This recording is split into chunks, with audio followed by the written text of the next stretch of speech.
Hello, and welcome to the 10th step to an enlightened mind and to transcending stress and suffering. Now, today's step is sort of a summary, kind of sums up, epitomizes all that we're talking about. And what we're talking about today is I am that which experiences all this that's ever changing, and yet I am the unchanging, ever-present experiencing of all this content. So I am that, you and I are that in which I see, hear, touch, taste, and smell. And yet all these things I'm seeing, hearing, touching, tasting, smelling, like the sound of the horns outside honking, like the sound of children playing in the park, like the smell of a rose, like the smell of the aroma of dinner cooking,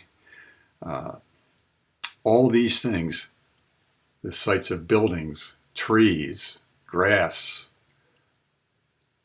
houses, cars passing by, all these are content passing through the spaciousness of me, you and I, as awareness. So when you and I say, I am that which experiences all this, we are really that which smells through the nose, but itself cannot be smelled. You and I are that which tastes through the tongue, but it cannot be tasted. You and I are that which hears through the ears but cannot be heard. You and I are that which sees through the eyes but cannot be seen. So you and I, that first person knowing experience, which is another way to define consciousness, that first person knowing experience, that I is a fundamental fact in which everything else appears and kind of comes into existence. Think about that. Every morning when you awaken, you first are aware of, I mentioned before, I am, which means the first thing I'm aware of is I exist. You and I are aware of is I exist. And then you and I are aware of I am aware. And then if we just stay with that without jumping into seeing things, hearing things, and looking at all the objects, whether they're internal thoughts, aches and pains, or external, furniture in the room, mirrors, and so forth, that before that, the next thing we are aware of is I'm aware that I am aware. Like a contentless consciousness in which throughout the course of a day, the contents change, but that ever-present I that you and I are, that I as consciousness is unchanging and is that ground of reality, the fundamental fact of reality within which all these experiences occur. So think about that. As you breathe in, take a breath every once in a while in the course of the day, breathing in, I am that fundamental ground of reality, breathing out, in which all this is appearing, whether it's sight, sounds, touch, taste, sensations in the body, aches and pains, pleasures and pain, sounds, whatever. I, as that which experiences, I am the fundamental reality in which all this appears and comes and goes. As Rupert Spira said in one of his meditations, and Mooji, also the spiritual teacher, has said, that I, that fundamental knowing experience, you and I, but I'll say, you can say it for yourself, I depend on no thing, nothing.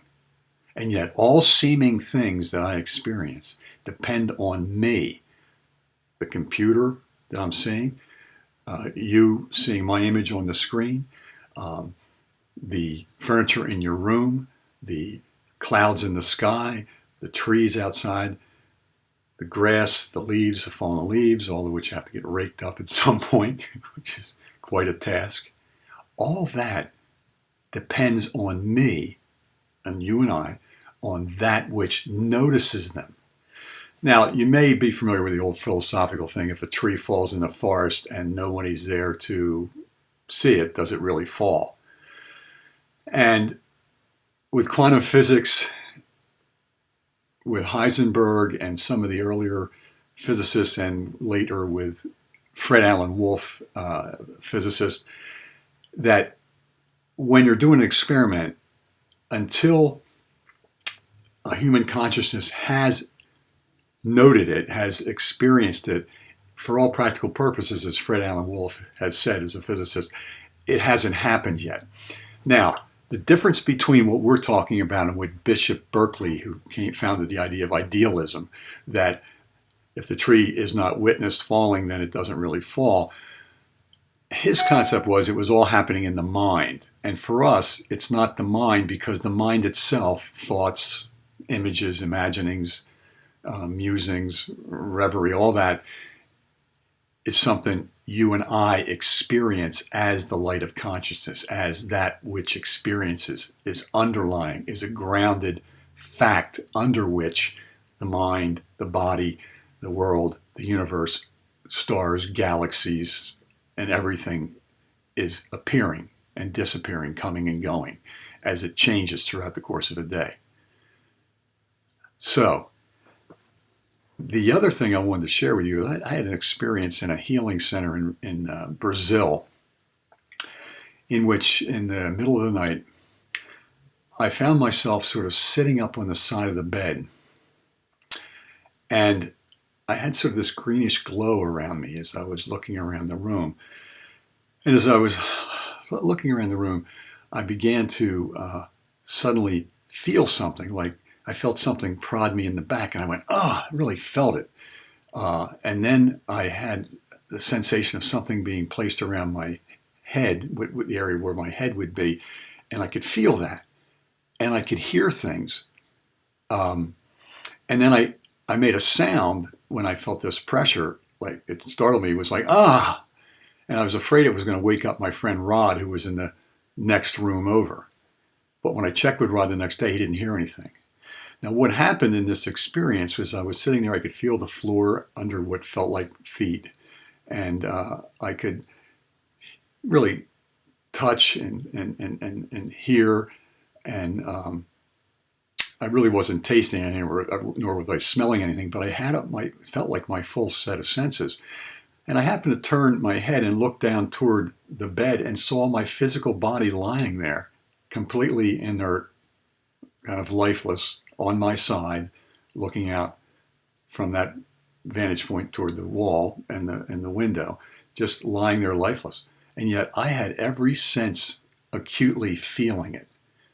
And then at some point, I felt myself sort of being placed back down, and I then was aware of being fully in my body again. Now, this is like a kind of a variation of an out-of-body experience where you as consciousness have disidentified and almost sort of slipped away from the complete identification with this physical form. And what was remarkable was a feeling like I had all my senses, even though I wasn't in the body, feeling through my hands, feeling through my fingers, seeing through eyes, hearing through ears, yet I was hearing, seeing, and feeling. And so that was interesting. So when I got home from my experience there, I happened to be turning the channel, and there was a minister giving us a sermon on one channel. And as I was turning the channels, and I listened to him, he said, "It's the spirit man that feels, hears, and senses through the body. It's the spirit man that senses through the body, who feels through the senses in the body. It's the spirit man." And I thought, boy, that's an interesting synchronicity. So as we've been talking, spirit is another name. It's a traditional name for consciousness and awareness. And so I want you to be turning into that idea that this is a fact.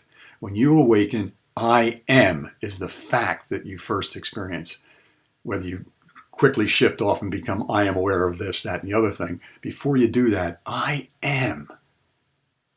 That's the ground of your existence. And then secondly, I am aware. That's the ground of the consciousness, of awareness. And I am that which is aware, or I am aware of being aware.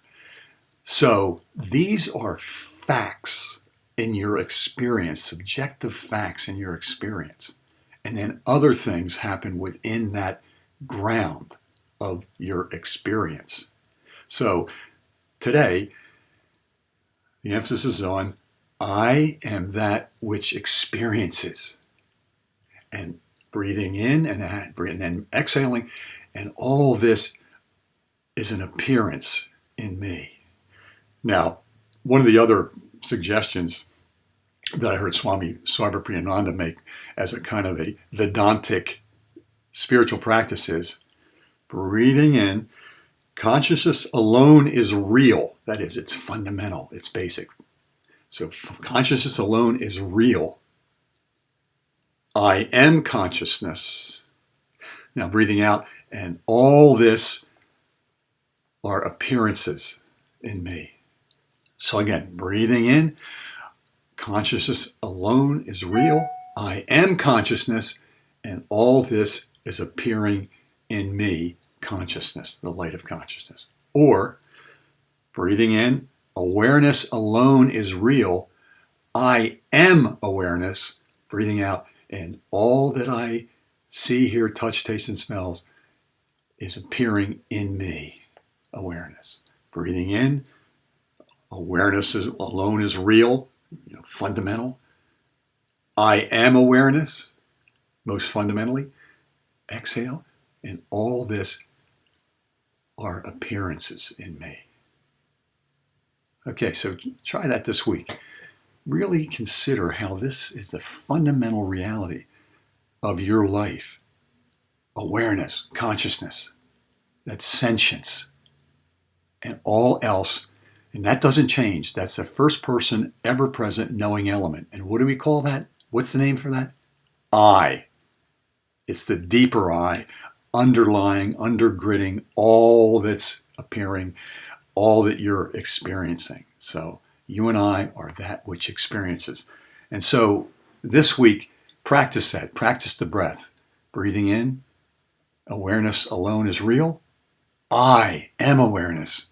Breathing out, and all that I see, hear, touch, and taste, and smell, and think about, and so forth, are appearances in me.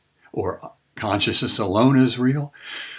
I am consciousness, and all this are appearing in me. Have a great week, and I'll talk to you next week.